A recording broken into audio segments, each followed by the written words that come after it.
चंद्राकर और रंजना दीपेंद्र साहू ने प्रदेश में बढ़ती ऑनलाइन ठगी के मामले की ओर गृह मंत्री का ध्यान आकर्षित कराया। विधायक रंजना दीपेंद्र साहू प्रदेश में लगातार बढ़ रहे ऑनलाइन ठगी के मामले, विभिन्न क्षेत्रों में हुए ऑनलाइन ठगी के प्रकरणों का उल्लेख करते हुए कहा कि साइबर ठगी को रोकना सरकार की ओर से कोई प्रयास नहीं किया जा रहा है, जिस पर गृह मंत्री ताम्रध्वज साहू ने जवाब देते हुए कहा कि साइबर ठगी को लेकर विभाग संवेदनशील है। शिकायतों पर विधि अनुरूप कार्रवाई की जा रही है। साइबर अपराधी देश भर में इस प्रकार के अपराध हैं। उल्लेखित मामलों में 7 अपराधियों को गिरफ्तार भी किया गया है। अन्य मामलों में चालान भी प्रस्तुत किया गया है।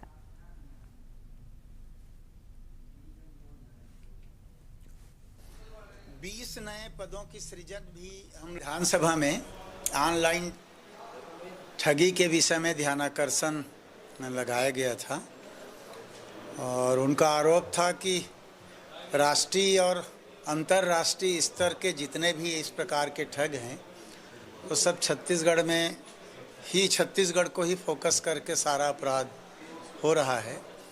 26 घटनाक्रमों का ठगी का उल्लेख भी किया गया था माननीय सदस्यों के द्वारा और उस पर मैंने जानकारी दी कि जो 24 प्रकरण अभी आपने उल्लेख किया है उस पर विधि सम्मत विभाग ने कार्यवाही की है, गिरफ्तारी भी हुई है, न्यायालय में पेश भी हुआ है, बाकी में जांच भी चल रहा है सभी प्रकार की। साइबर ठगी को रोकने के लिए उन्होंने जो प्रश्न किया उसके लिए हम लोगों ने बताया कि विगत 2-3 साल से वैसे साइबर ठगी का जो क्रम है वो कई सालों से चल रहा है और ग्राफ के विषय में इन लोगों ने जो कहा उसकी भी मैंने जानकारी दी। खबर जांजगीर से, जहां हसौद पुलिस ने आरक्षक की नौकरी लगाने के नाम पर 4 लाख रुपए की ठगी करने वाले आरोपी पुलिस आरक्षक को सुकमा जिले से हसौद पुलिस ने गिरफ्तार किया है और न्यायिक रिमांड पर जेल भेज दिया गया है। इस संबंध में पुलिस से मिली जानकारी के मुताबिक मामले पर गिरफ्तार 32 वर्षीय आरोपी युवक मनमोहन टंडन जिले के पामगढ़ थाना क्षेत्र के ग्राम बोरसी स्थायी निवासी है, जो कि वर्तमान समय में सुकमा जिले के आरक्षित केंद्र पद पर पदस्थ हैं।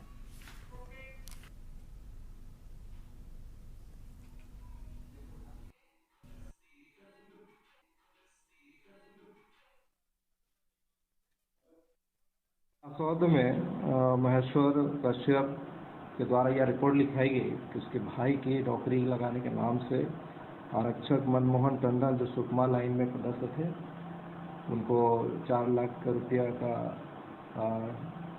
धोखाधड़ी के संबंध में रिपोर्ट आई थी। इस पूरे प्रकरण में अपराध पंजीबद्ध किया गया था और मामले की जांच करने पर यह तथ्य सही पाए गए और मनमोहन टंडन को विधिवत रिमांड देते हुए अग्रिम जेल भेज दिया गया है।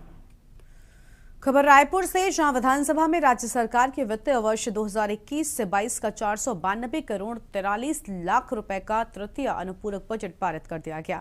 मुख्यमंत्री भूपेश बघेल ने सदन में हुई चर्चा के दौरान भाजपा के प्रदेश प्रभारी के साथ ही विपक्ष के विधायक और पूर्व मुख्यमंत्री को लेकर तीखा हमला बोला। इसके साथ ही राज्य सरकार द्वारा प्रारंभ की गई कार्य और योजनाओं की विस्तार से जानकारी देते हुए कहा कि प्रदेश के गांवों को आवागमन की बेहतर सुविधा देने के लिए राज्य सरकार द्वारा 24,000 करोड़ रुपए की लागत से सड़क एवं पुल पुलिया निर्माण की कार्य योजना तैयार कर उसका क्रियान्वयन किया जा रहा है।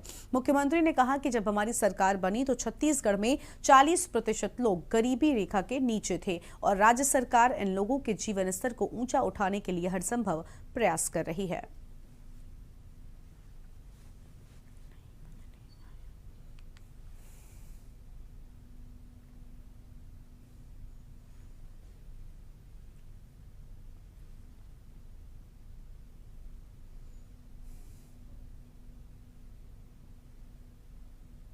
खबर रायपुर से, जहां विधानसभा में भाजपा विधायक बृजमोहन अग्रवाल ने हिंदी माध्यमिक स्कूलों को स्वामी आत्मानंद उत्कृष्ट अंग्रेजी माध्यम विद्यालय में बदलने की ओर स्कूल शिक्षा मंत्री का ध्यान आकर्षित कराया है। तो वहीं विधायक बृजमोहन अग्रवाल ने कहा कि जिन क्षेत्रों में हिंदी मीडियम स्कूलों को बंद कराया जा रहा है वहां पर बालिका शिक्षा का क्या होगा। इस पर स्कूल शिक्षा मंत्री प्रेम साय सिंह टेकाम ने कहा कि 15 साल में भाजपा ने कुछ नहीं किया, वो हम कर रहे हैं। हिंदी माध्यमिक स्कूलों की कोई उपेक्षा नहीं हो रही, दोनों ही माध्यम के स्कूलों में समान शिक्षा व्यवस्था की जा रही है।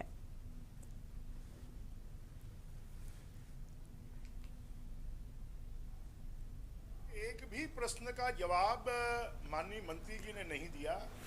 स्वामी आत्मानंद स्कूल खोलने क्या हमारा विरोध नहीं है, परंतु स्वामी आत्मानंद स्कूल के नाम पर हिंदू स्कूल में पढ़ने वाले बच्चों के साथ में जो घोर अन्याय हो रहा है, उनके ऊपर में हम ये कहेंगे तो उनके जीवन को बर्बाद करने की कोशिश है। हिंदी स्कूलों में जितने शिक्षक हैं उनको ट्रांसफर कर कर अंग्रेजी स्कूलों में ले जाया जा रहा है, और ऐसे शिक्षक जिनका भी प्रोबेशन पीरियड पूरा नहीं हुआ है। ये ध्यानाकर्षण लगा था स्वामी आत्मानंद उत्कृष्ट अंग्रेजी माध्यम के स्कूलों के संबंध में। उत्कृष्ट अंग्रेजी माध्यम के स्कूल का खोलने का आशय यही था कि जो हर परिवार के जन चाहते हैं कि उनके बच्चे ऐसे अच्छे स्कूल में पढ़ें, पर उनकी फीस अधिक रहती है। और हमारे मुख्यमंत्री जी ने कहा कि एक ऐसा स्कूल होना चाहिए जिसमें अच्छी गुणवत्तापूर्ण पढ़ाई हो, और हम चाहते हैं कि उसमें किसी प्रकार की गुणवत्ता में कोई कमी ना आए। खबर कोरबा से, जहां पसान थाने का अंधे कत्ल की गुत्थी को पुलिस ने सुलझा लिया है, तो वहीं ग्राम रानी अटारी थाना पसान के जंगल में एक अज्ञात पुरुष का शव झाड़ियों में पत्तों से ढका मिला था। मामले की गंभीरता को देखते हुए पुलिस अधीक्षक बोजराम पटेल के द्वारा विशेष टीम गठित कर आरोपी को गिरफ्तार करने का निर्देश दिया, और थाना प्रभारी पसान के द्वारा मृतक का पहचान कपड़े, जूते और घड़ी के आधार पर राधिका प्रसाद गोड, पता मोहर साई गोड, उम्र 38 साल और ग्राम पिपरिया के रहने वाले बताया गया है। जांच के दौरान ये पता चला है कि अपने अन्य कुछ साथियों के साथ में रानी अटारी के आसपास चोरी करने की नियत से एकत्रित हुए, और इसी दौरान पूर्व के लेन देन को लेकर मृतक के बीच विवाद हाथापाई होने लगा। सेमलाल ने राधिका को गमछे से गला घोंटकर वहां से भाग गया।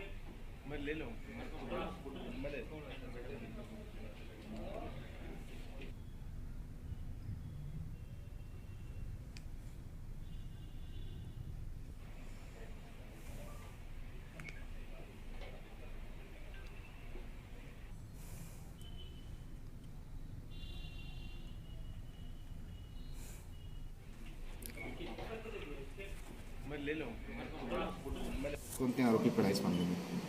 हमारी कोरबा पुलिस ने पसान थाना क्षेत्र में एक ब्लाइंड मर्डर केस को यहाँ पर एक ब्लाइंड हत्या वाला केस था, मर्डर केस था, उसको क्लियर किया। अपने को 9 फरवरी को ये सूचना मिली थी कि माइंस के पास में एक अज्ञात वहाँ पे शव मिला था जो पत्तों से वहाँ पर था। तो उसके बाद थाना प्रभारी और हमारी टीम स्पॉट पे गई। तो वहाँ पे चूँकि आसपास हमको पर्सनल सामान मिले, लेकिन ऐसा कोई पहचान वाला वस्तु नहीं था। फिर हम लोगों ने अपने बिट सिस्टम के द्वारा में डेड बॉडी की पहचान की। डेड बॉडी का पहचान करने के बाद में हम लोगों को पीपरिया सीपतपारा थाना पसान का निवासी होने की सूचना मिली। उसके बाद हम लोगों ने घर वालों को, आसपास डेड बॉडी की पहचान होने के बाद उनके घर वालों को और आसपास के लोगों को हम लोगों ने पूछताछ किया। पूछताछ करने के बाद में काफ़ी लोगों से पूछताछ किया। पूछताछ करने के बाद में हम लोगों को उसके बारे में सूचना मिला कि ये व्यक्ति जिस दिन घटना इस तरह था उस रात को वहाँ पर घर में नहीं था। बेमेतरा में प्रदेश पंचायत सचिव संघ रायपुर के प्रांतीय आह्वान पर जिले के पंचायत सचिव संघ ने नियमितीकरण को लेकर एक दिवसीय वादा निभाओ रैली निकाली है, और इससे पहले तहसील कार्यालय के पास अपनी मांगों को लेकर सचिवों ने धरना प्रदर्शन किया व शासन के वादा खिलाफ रवैये को लेकर जमकर नारेबाजी भी की। और इसके बाद जिले भर से आए सचिवों ने नियमितीकरण की मांग को लेकर रैली निकाली, और रैली तहसील कार्यालय जयस्तंभ चौक से निकल कर आपको बता दें कि सिग्नल चौक पुराना बस स्टैंड पहुंची, जहां पंचायत सचिवों ने तहसीलदार के हाथों मुख्यमंत्री, पंचायत मंत्री, मुख्य सचिव व अपर सचिव पंचायत के नाम ज्ञापन सौंपा। इस दौरान सैकड़ों की संख्या में पंचायत सचिव मौजूद रहे। छत्तीसगढ़ रायपुर के संगठन के निर्देशानुसार जिले में आज वादा निभाओ रैली का आयोजन किया गया है। इसी सिलसिले में बेमेतरा जिला में भी हो रहा है। पिछले वर्ष जनवरी 2021 में हम लोगों की शासकीकरण की मांग थी कि उसे शासकीकरण किया जाए करके। जनवरी महीने में 28 दिन तक हम लोगों का हड़ताल चला। हड़ताल अवधि के दौरान माननीय मुख्यमंत्री जी द्वारा आश्वासन दिया गया था कि आप लोगों का शासकीकरण दिसंबर तक हो जाएगा। ये जो हमारे जिला बेमेतरा के जो पंचायत सचिव संघ जिला बेमेतरा के द्वारा ज्ञापन दिया गया है, जिनमें इनकी कुछ मांगे जो है छत्तीसगढ़ शासन के बिहाफ में रखी गई है।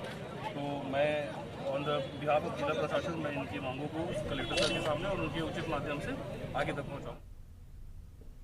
जिले में पुलिस विभाग की तरफ से दंतेवाड़ा कोतवाली परिसर में धूमधाम से महिला दिवस का आयोजन किया गया और कार्यक्रम के मुख्य अतिथि दंतेवाड़ा विधायक Devti Mahendra Karma, CRPF DIG Vinay Kumar, SP Siddharth Tiwari मौजूद थे। कार्यक्रम में विधिक प्राधिकरण दंतेश्वरी महिला फाइटर की महिलाएं समेत पुलिस विभाग के सभी कर्मचारी और स्कूली छात्राएं भी उपस्थित थी। कार्यक्रम में अतिथियों द्वारा महिलाओं को अपने अपने शब्दों से संबोधन किया। उसके बाद में महिलाओं पर हो रहे अत्याचार को देखते हुए छत्तीसगढ़ पुलिस ने महिलाओं की सुरक्षा के लिए अभिव्यक्ति मोबाइल ऐप लेकर आया, जिसमें आज दंतेवाड़ा कोतवाली परिसर में अतिथियों द्वारा इसे लॉन्च किया गया। आपको बता दें कि अभिव्यक्ति ऐप की मदद से महिलाएं आपात स्थिति में SOS बटन दबाकर मदद मांगने के साथ बिना थाने जाए अपनी शिकायत दर्ज करा सकती हैं। ढेर सारी शुभकामनाएं।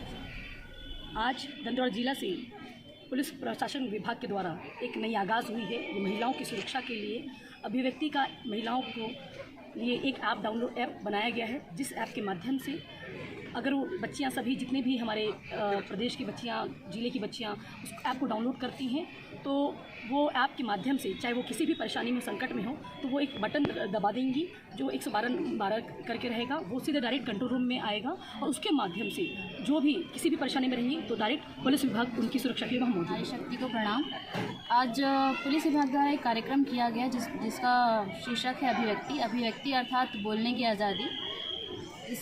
इस संबंध में एक अभिव्यक्ति ऐप लॉन्च किया गया है। जिस भी महिला को अगर कोई छेड़ रहा है या किसी प्रकार की परेशानी आई तो उसमें एक SOS अलर्ट बटन है, जिससे वो तुरंत कंट्रोल रूम से कनेक्ट होगा और जहाँ भी वो महिला होगी, जिस भी महिला को आवश्यकता होगी सुरक्षा की, उस तक वो सुरक्षा पहुँच जाएगी।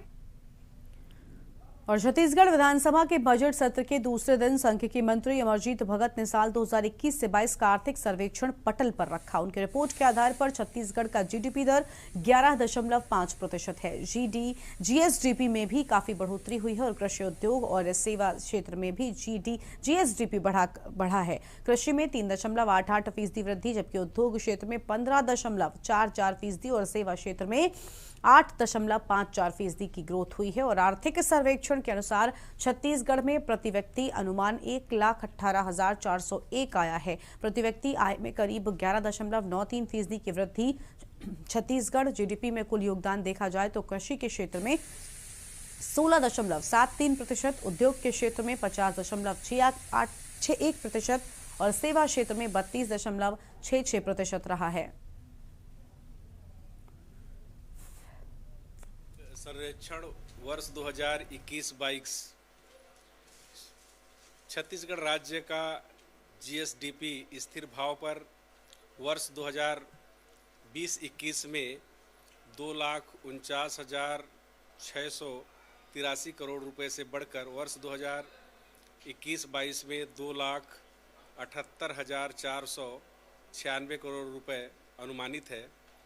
इस वर्ष विकास दर 11.54% होना अनुमानित है।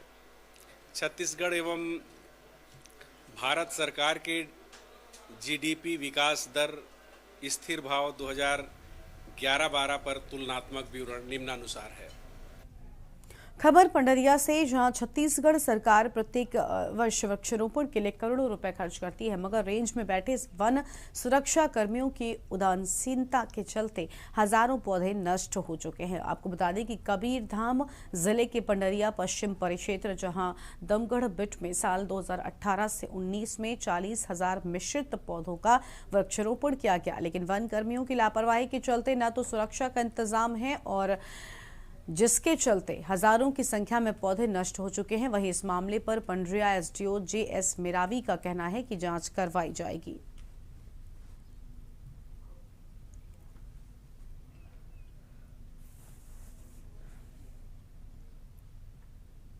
कोरबा जिले के सचिव अपनी एक सूत्रीय मांगों को लेकर 2 वर्ष की परजीवी अवधि पूर्ण होने पर शासकीयकरण को लेकर पंचायत के सचिव फिर से आंदोलन के लिए बाधित हो गए हैं। और इसी कड़ी में शहर के घंटाघर स्थित ओपन थिएटर मैदान में पंचायत सचिवों की बैठक हुई है। इसके बाद ग्राम पंचायत सचिव संघ के बैनर तले वादा निभाओ रैली निकाली, जो कलेक्टोरेट में जाकर समाप्त हुई और जिसके बाद कलेक्टर को मुख्यमंत्री के नाम ज्ञापन भी सौंपा। अगर उनकी मांग पूरी नहीं होने पर प्रदेश के सभी जिलों के पंचायत सचिवों ने 9 मार्च मार्च को रायपुर विधानसभा के घेराव की चेतावनी दी है। पंचायत के सचिव के जिला अध्यक्ष धर्म भारद्वाज ने बताया कि पूर्व में धन्य में बैठे पंचायत सचिवों को सरकार ने आश्वासन दिलाया था कि उनकी मांगे जल्द ही पूर्ण कर दी जाएंगी, लेकिन अब सरकार ने अब तक उनकी मांगे पूरी नहीं की है।